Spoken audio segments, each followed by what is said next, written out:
What is up, guys, and welcome back to the channel. First of all, I'd like to apologize for not uploading a video last week. I was feeling a bit down and I'm still a bit recovering, but I promise it was worth it because this week we have something pretty cool. This week we have playing the PSP on a TV in 2024.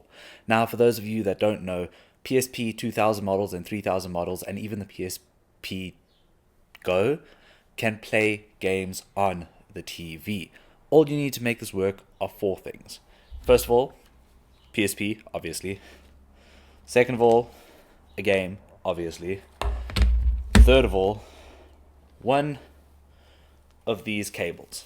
Now, these are very special cables that have this connector on them that allows you to connect your TV or your PSP to your TV.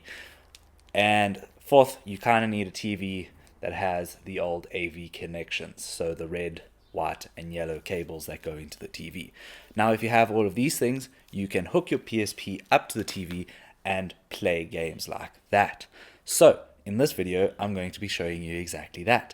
I'm going to be talking about my experiences, going through some of the games that I played in my past on the TV, and one new game that I have never experienced before, playing it on the TV. Now, I'm not doing a full playthrough of these on the TV. I just wanted to get a feel for this and sort of talk you guys through how I experienced the gameplay and the graphics and everything to do with playing the PSP on the TV. So without further ado, let's hop straight into it. So I wanted to look at these four games, and I chose these four games because three of them I have had quite a bit of experience with. Gran Turismo is probably my most played PSP game ever back in the day. I haven't played it in years, obviously. I've been playing more modern Gran Turismos nowadays, and I just have good experience with that. Another game that I really have a lot of experience with is God of War Chains of Olympus. I think I got stuck at this stage about 3-4 years ago and I never progressed any further, so I just decided let's hop into that as well. And then yeah, let's talk about God of War Chains of Olympus.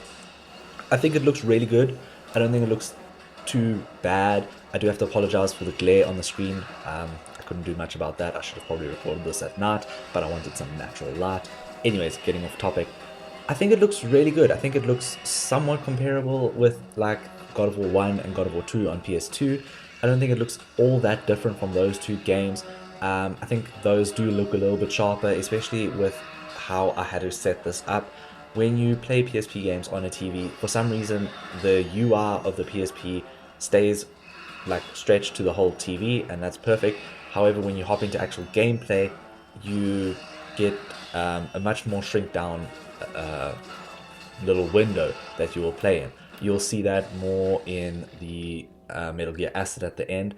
I will point that out. But here, what I've done is my TV has a zoom option, and I just zoomed in onto these few games. Here we got Daxter, and I think Daxter looks really good. I think Daxter was probably one of the games that looked the best on this system with this setup. I do think if you have more intuitive retro setups where you have a Frame Meister or a RetroTink, you'll have a much better time. I think you can set that up really nicely with this cable.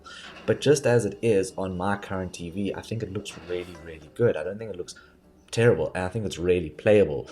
The only drawback is obviously you're still using the PSP as your main controller, and having your PSP tethered to your TV can sometimes be a bit frustrating, but luckily the cable that I have is very, very long. So if I really wanted to, I could sit all the way back on my couch. I didn't do that for this. I needed to be a little bit closer just to do some pixel peeping, as I like to call it. I wanted to see if I could see massive amounts of like pixels. This is what I was talking about with the window. You'll see here on Gran Turismo, and Gran Turismo looked really good. Gran Turismo looked, I would say, way better than the PS1, Gran Turismo 1 and 2, but not quite as good as, like, say, Gran Turismo 4. Maybe on Gran Turismo 3 levels. This is what I would think Gran Turismo on PSP looks like on TV. I think it looked really, really good, and it was very, very playable. The PSP controls for Gran Turismo are just a bit iffy. It feels a lot more arcadey than what Gran Turismo should feel like, but I think that just comes with the territory being a portable game. But the game looks really good, and it played really well. The only other game that I really want to talk about here is Metal Gear Acid, so let's hop into that. So Metal Gear Acid is a game that I have absolutely no experience with. I bought this game on a whim, well, not really a whim. I had it in my list to buy for PSP, and I found it at a decent-ish price, so I purchased it.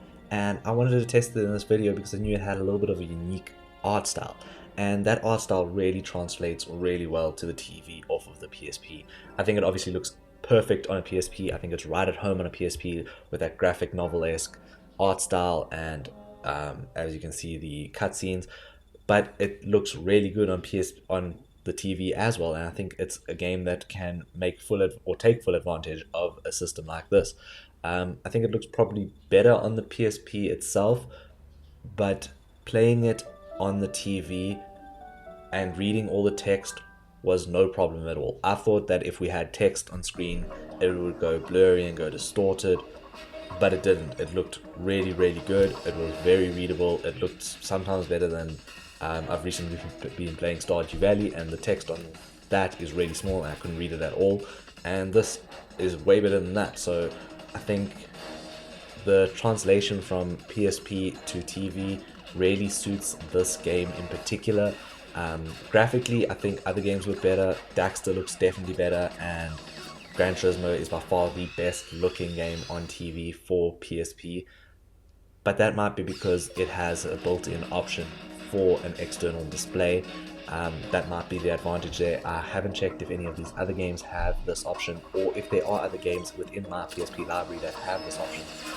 If you do know of any, please let me know.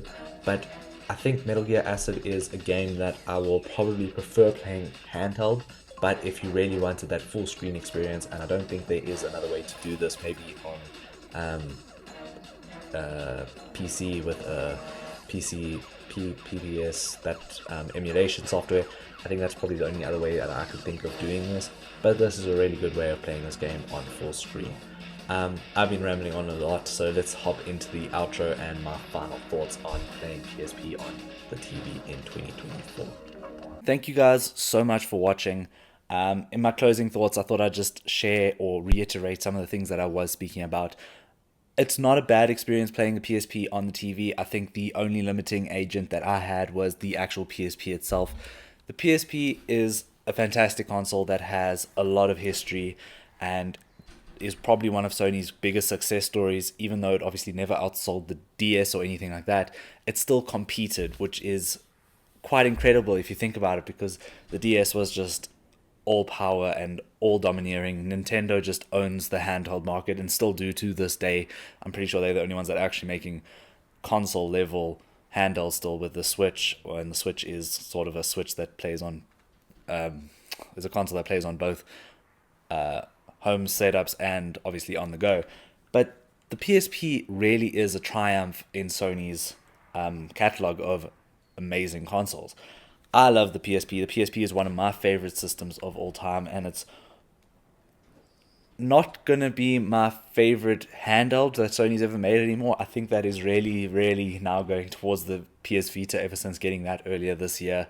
That system is special, but the PSP is always going to hold a special place in my heart, and seeing things like this that it could do back in the day is just so incredible. I mean, this thing was so ahead of its time, and it's just a pity that Sony is holding back and not making a new system. And I really wish they would, and I hope that they do sometime soon, because I think Sony could knock it out of the park, and I think Sony could innovate, and people might appreciate it a bit more than when they did the PSP and the PS Vita.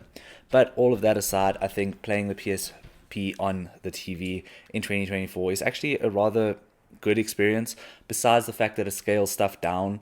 I think that makes it a little bit more difficult, but if your TV has a zoom feature, this kind of or negates that problem. But yeah, I think it's really cool, and I don't think very many people knew that the PSP could do that. I know I've had a few messages on Instagram saying that they didn't know the PSP could do this.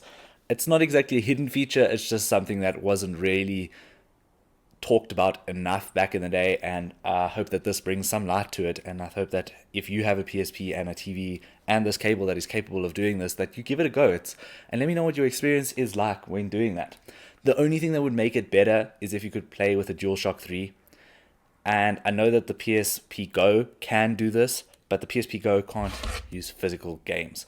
So you win some and you lose some. I suppose you got to take the trade-offs where you can.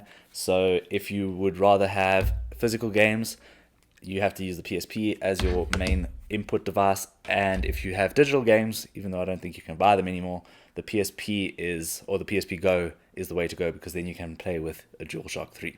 Anyways, I hope you guys consider liking, subscribing, and staying tuned for more content. We upload every Friday, and we cover everything about PlayStation and do random videos like this where we explore the past, explore the future, and we just have fun with all things PlayStation. Anyways, cheers.